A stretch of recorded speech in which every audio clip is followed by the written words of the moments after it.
two questions. Okay. You described a big success in the 80s in Great Britain. I'm wondering in which countries you sold the book. Was it all over the world? All over the world, yeah. Really? 42 countries, 18 languages. 42 countries, okay. Yeah, quite stunning. Incredible. It is incredible. Lucky bastard. Yeah, absolutely. It's a strange age because books were dominant and now they're not Yeah. so dominant. We've got all these other competing media. That's right. And yeah. Video games, the first Absolutely. I didn't even have a computer when I was writing the first 5 books were written they're written in longhand, and then I typed them up into second draft and delivered great big stacks of paper. Safety copy, original copy. Motorcycle couriers turned up and I'm handing over great big, big chunks of forest I would give them. There's another couple of trees. Mechanical? An IBM electric typewriter, which is great. Just the soft touch, bang, bang, bang. You still hear the sound of it. The golf ball thing, just twist round. But it was a problem if you made mistakes. Huh? It wasn't exactly sort of a laptop convenient, because I often went away to write for the isolation. So I had to fill the car with heavy machinery. Yeah, and they were big and heavy. They didn't go anywhere.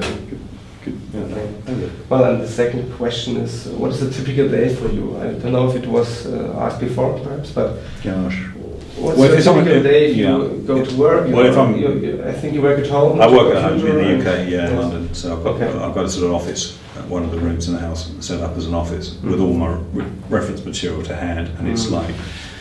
It's like putting on the office, you kind of slip into it and strap it on and write on in control and everything, screens and everything ready to go. But it's the familiarity of the layout, because then I can just concentrate on the creative work and I know where that pen is and I know where that book is and everything's close to hand. So I feel a little bit disjointed. I'm trying to do work out of that environment, and I like the discipline of being able to work there. A typical day is a little bit atypical from most working days. I prefer to write at night, always have. So very typically my working day starts after supper, which is my breakfast, about 8 in the evening. Okay, so I'll start work about 8:30 and then I'll work through to about 5 in the morning. Oh, really? Then I'll go to bed, get up about midday, go for a swim. Then deal with all the office stuff and all the peripheral stuff, contracts and other contacts during the afternoon, and then get geared up, ready to start work at 8:30 in the evening again. So it's kind of a reverse mode. Very often I'm working with guys in Los Angeles or Singapore as well, and the time actually suits them. It's very much an advantage for them, yes, because I'm kind of wide awake at 3 in the morning. So yeah, that's I've been doing that for many years now. But then again, I can switch into other, modes when I'm doing sort of visiting, I'm away and doing conferences and things like this. But you're traveling a lot, so? Yeah, quite a lot. Yeah, I kid myself that I'm in semi-retirement. I'm still working as hard as ever, but I'm one of the lucky few that is really working on stuff I love to work on. So it's not really, doesn't feel like a work at all. That's the secret, I think, huh? And I've my old English tutor to thank for that, really. He said, the secret to a happy life is find out what you enjoy doing and then find somebody to pay you to do it. Yes. And so I've kind of followed that advice very strongly ever since. And he was a big influence on me, my English tutor. He was very enthusiastic. He was a big fantasy fan back in, so we're talking about sort of 1970, 1969, so 69 I was 13. 1970, that early 70s period. He was introducing my English class to Tolkien and the early works, and even Moorcock and Mervyn Peake, and some very good English fantasy authors. Must have had an impact. And I've always, in interviews, I've always given him credit for it. Now the wonderful twist in the tale is that last year he was on Facebook, and I've got a Facebook account, but I rarely go there because I could spend my entire life on Facebook and never get anything done. So it's really a repository for fans to talk to each other. Occasionally I'll dip in and answer something, but it's so it's so seductive to go into Facebook. That's right. It takes up a lot of time. Absolutely, and up pops this communication from my old English tutor, who's long retired now, living in Burgundy in France. So it was the first contact after many years? First contact since I left school. That's right. And he was thanking me for He giving said, him "Are credit. you ever?" I knew that when he was at school. I'm sure. Well, he got in contact to say thank you. That I'd always, he'd read 2 or 3 interviews along the way, and also my Wikipedia thing. Okay. And he said, it's very good of you to have acknowledged, his efforts, because it kind of validated his entire life Yes, as well. Right? He'd had 1-star people that had gone on and produced all his work. So, and it was great to be in contact with him. So I'm looking forward to meeting him next year. We're going to go out and visit him in his place in Burgundy. Okay. So it's a nice, satisfying circle. Absolutely. Yeah, it really is. Yeah, and I sent him a copy of the world map, and he's very pleased with that. Because he set one project, I remember, where we had to create a world map. And it was kind of the very first taste of Magnum that I'd done. And it kind of got me into cartography and producing maps. So I said, here you are, and it's all your fault. So, the inscription was, thanks for giving me the toolkit that enabled me to produce this work. So, yeah, it's very satisfying, very nice. Yeah, absolutely. As I know, here in this room are sitting right now many new game book writers. Really? Some wannabe Chodivers, maybe. Okay, well, and a how-to class is including me. Okay. And I want to ask you if you would give away some of your experience how to create a game book more in the technical way. Yeah, the technical process. What is the process that I go through to produce it? Because, if you pick up a game book for the first time, you wonder, how the hell is this put together? Because it all looks disjointed and yet it holds together. The process I've stuck with because it works, and it typically involves, first of all, figure out what the story is going to be. Just, the strategic level of the story, the plot, the essential ingredients that are going to be included, what I have to establish, and where it's going to end. And that's done really in sketch form. Then I start the creative work, and that's done on flow charting. So I'll start with page 1. And then I'll list in sort of shorthand, in note form, the elements that I need to cover in that entry, in that section. Who am I introducing, what information I have to tell the reader, what they collect, the essential ingredients, where the location is. And very often in shorthand I just put DES, which is like short for description, and then and when I come to write that section, I know I need to concentrate on the descriptive prose to get the best out of, create the atmosphere for that section. Then I have another sheet of paper which is gridded, typically 350 numbers on it, and then allocate the numbers as to where they go and tick them off to make sure. That is mechanical, and it's very, very important, so you don't duplicate it. If you make a mistake there, you really are in a mess. If suddenly you've got 2-page 50s, it ruins everything, so you have to be very, very careful about doing that. In the initial process, I also have a grid of all of the Chi disciplines or Magna Chi disciplines or whatever particular part of the story I'm telling, and then I try and allocate an equal amount of opportunity to each discipline. Okay, and by doing that and looking at the improvements of those disciplines, very often generates an idea for a scenario that I can use that in. And obviously, some disciplines are far more valuable or more useful or repeated more often than, say, bardsmanship, for instance. You play a mean guitar, but it's very often not going to do you much good in battle. But then it can play a very important part in the story, so I try and work that in, get that opportunity in. So that is balance. So that the objective being that whatever disciplines you use, you're going to get a fair chance of using them. You're not going to pick up one that's obsolete. Okay. And then what I then do is set a number of sections. Once I've written the flowchart typically takes about half of the process time. That is the real creative time. That's when the ideas are jumping into my head and I'm visualizing each scene that I'm going to tell in further detail later on.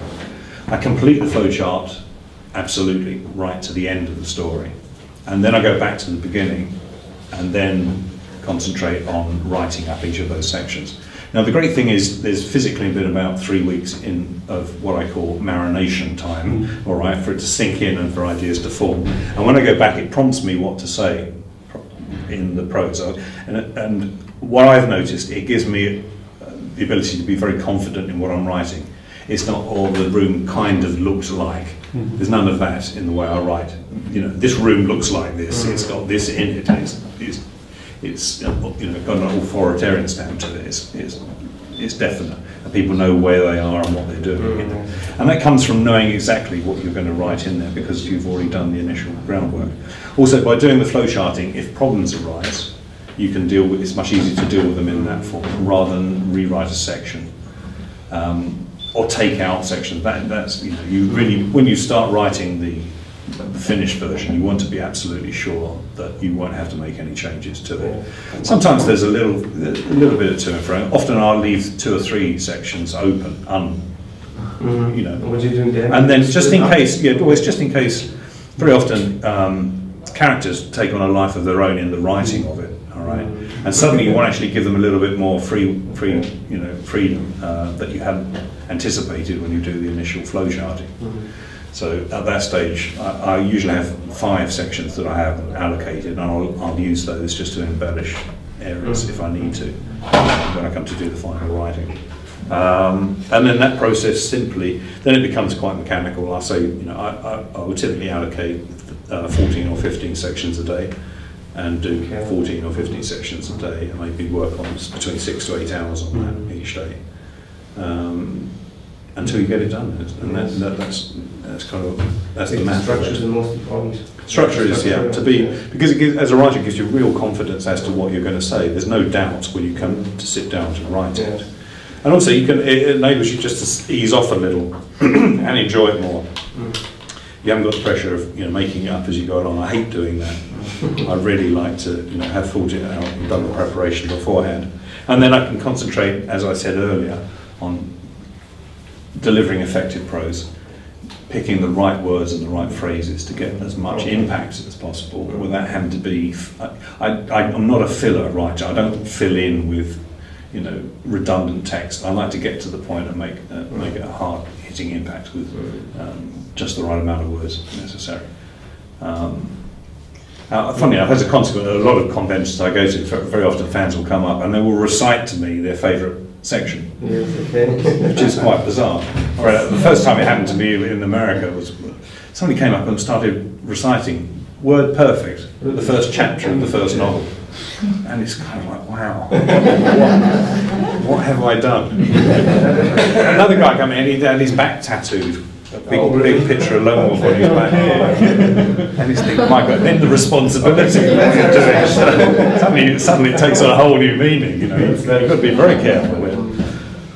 It's amazing how. I'll show you mine. Okay. In private later. But yeah, my God, the power of the written word is really powerful. It really, it can change people's lives, and hopefully for the good.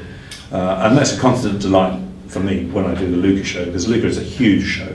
If you haven't been to here, to give you an idea, last year 148,000 people over 4 days. I mean, it's a huge show, and it's predominantly Italian, so it gives you some idea of how fanatically devoted to fantasy they are as well. And it is a delight. It's typically the same story, and it's your story. The story you told me yesterday of the influence it had when you were, in your early teens. You had the first book, and it brings back all those lasting memories. And it's very often the things we get into in our early teens are the ones that we keep with us as an interest in later life. So they really do, they root into your psyche and they really stay with you.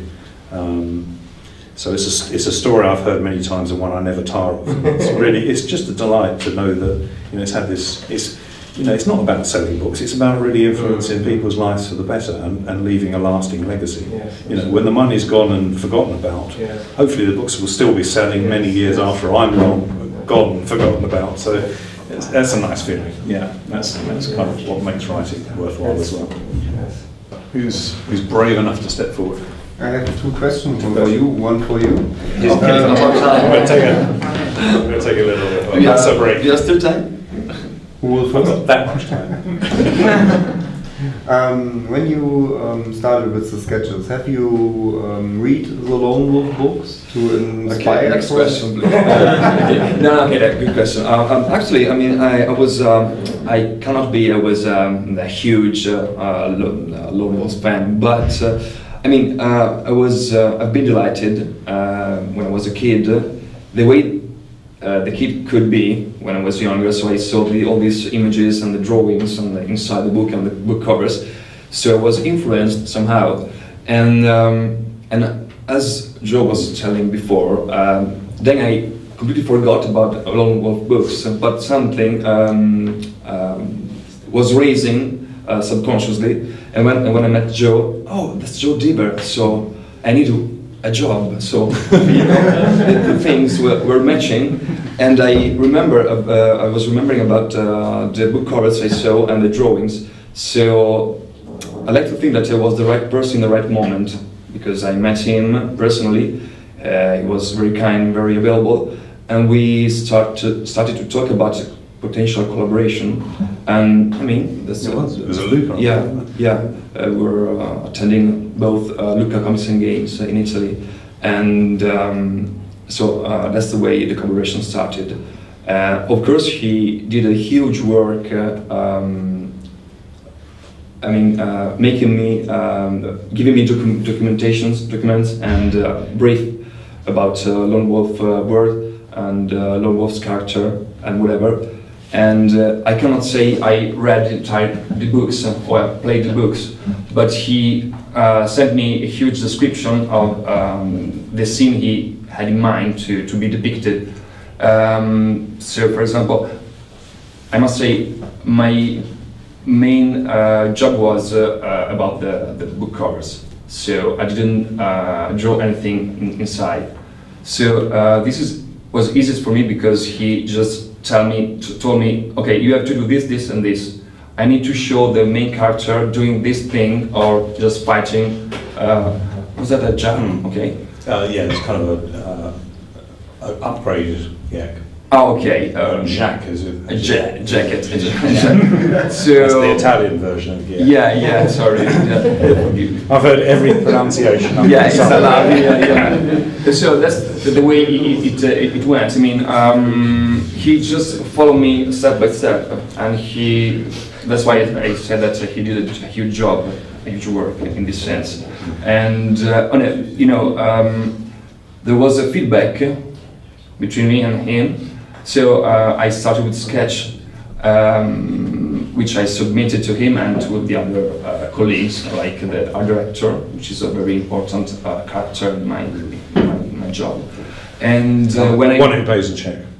Yeah, vitally important. Absolutely. And when I got the approval, I went on with the next step. So basically, I just did what they told me to do, with my style and with some ideas I could put in it during the process. I hope it makes sense to you, or it's clear for everybody. Well, with Alberto, I saw great potential there. That's why I was very keen to get it involved. And you were in the right place at the right time, because I was actively looking for artists for the new series. So, and that's often the way. And it's something we don't have a great deal of control, and I've been very lucky in that regard. In several cases, I've been in the right place at the right time. I had enough sense to realise that I actually am in the right place at the right time. I better do something about it. This was one of those occasions. And then I'm delighted with the way your artwork has progressed, because it gave you an opportunity to, you know, actually work hard on the process. Actually, so, I mean, your later stuff has got better and better and better. You're too kind, but yes, looking at this stuff, I made this 6 years ago and say, oh, it sucks, absolutely. I don't like it now.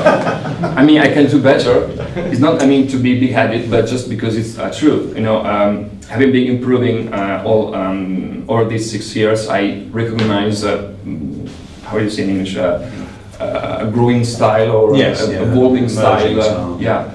Also because you face with the different situations. This was my very first, or the second, the very first important international collaboration with an author such as Joe is, and a publisher like Mongoose Publishing.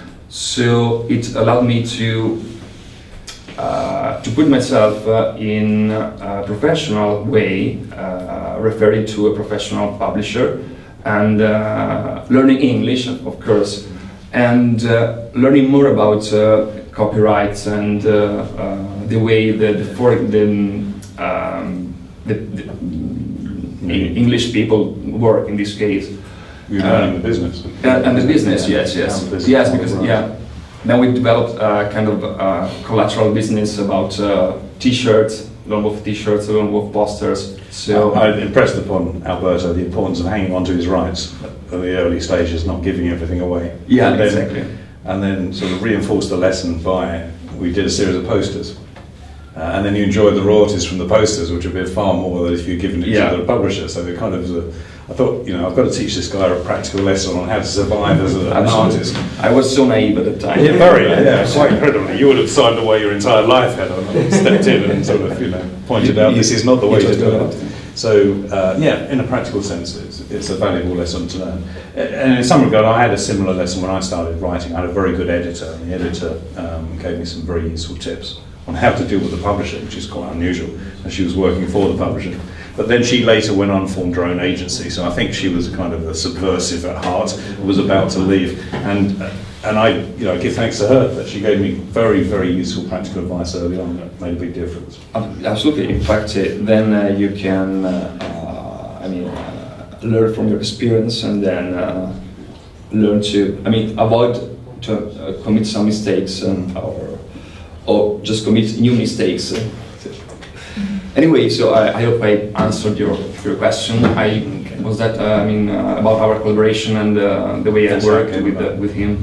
He was in the right place at the right time, the right material. I was in the right frame of mind, looking for the right artist, and we ended up with the right decision. So 6 rights make a right. Well, too bad that the collaboration stopped at book number 12. I think that's 12. After 12 books, not for my reason. Yeah, exactly. I'm happy to continue. Yeah, just some, personal reason, and there were personal reasons between me and the publishers. So we both decided to stop the collaboration, but without arguing or fighting or whatever. Just was the best bet for both of us. By which time you had a good portfolio of work to show to other publishers as well. So I guess so. You had one other question.